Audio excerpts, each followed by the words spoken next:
Hello students, हमने कल पढ़ा था पोस्ट कॉर्प दृष्टिकोण यानी कि लोक प्रशासन के क्षेत्र का एक जो दृष्टिकोण था पोस्ट कॉर्प, उसके बारे में हमने पढ़ा था। अब नेक्स्ट जो हमारा आता है वो होता है पोस्ट कॉर्प दृष्टिकोण की आलोचना। यानी कि हम चूँकि पॉलिटिकल साइंस के स्टूडेंट से हैं तो गुण और दोष हर चीज़ में देखे जाते हैं, तो हर चीज़ का वर्णन किया जाता है इस चीज़ में। तो हमने जब कल पढ़ा था कि पोस्ट कॉर्प क्रियाएं जो हैं प्रशासन का कोई भी क्षेत्र हो, चाहे निजी प्रशासन हो, चाहे प्रशासन हो, चाहे लोक प्रशासन हो, सब में जो है पोस्ट कॉर्प क्रियाओं को अपनाया जाता है या पोस्ट कॉर्प क्रियाएं जो हैं क्रियान्वित की जाती हैं। लेकिन आलोचकों का कहना है, जो इसके आलोचक हैं उनका कहना है कि यह दृष्टिकोण क्या है, स्वेच्छापूर्ण है ना, स्वेच्छाचारी है, काल्पनिक है। इसमें जो वास्तविक तत्व है यानी कि जो वास्तविक तत्व होता है लोक प्रशासन का, वो क्या है, उसकी विषय वस्तु। यानी कि आप पोस्ट कॉर्प दृष्टिकोण को प्रबंधकीय दृष्टिकोण भी कह सकते हैं कि ये एक प्रबंध या व्यवस्था करने का दृष्टिकोण है।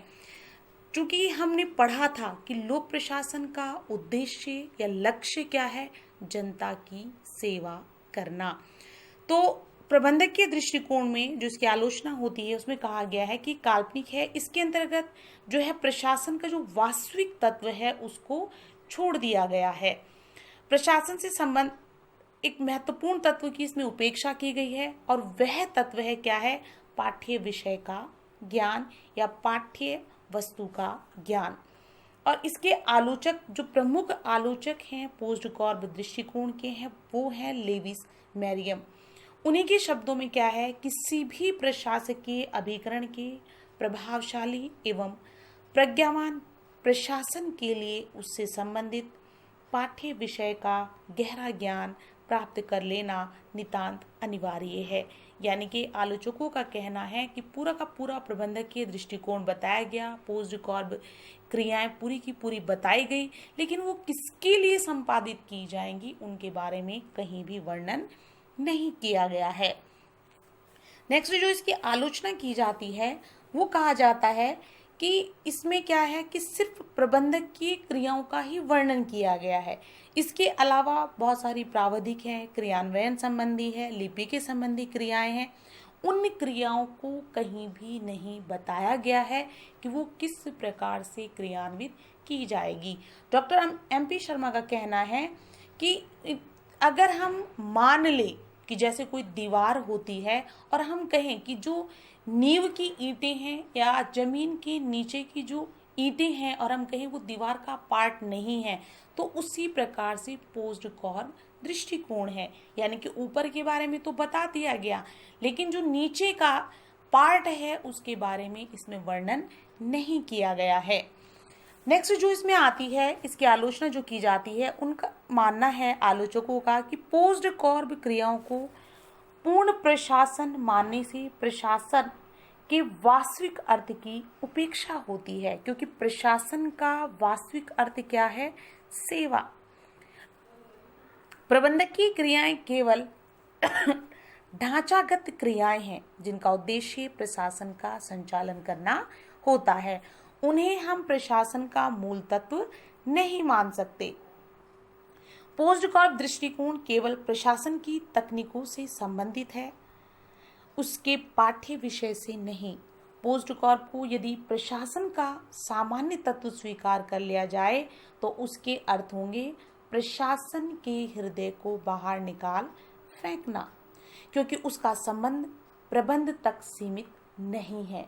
क्योंकि हमने शुरू में ही पढ़ा था कि लोक प्रशासन का उद्देश्य क्या है, जनता के कल्याण के लिए अधिक से अधिक कार्य करना, वरन शिक्षा, चिकित्सा तथा सुरक्षा आदि से भी है।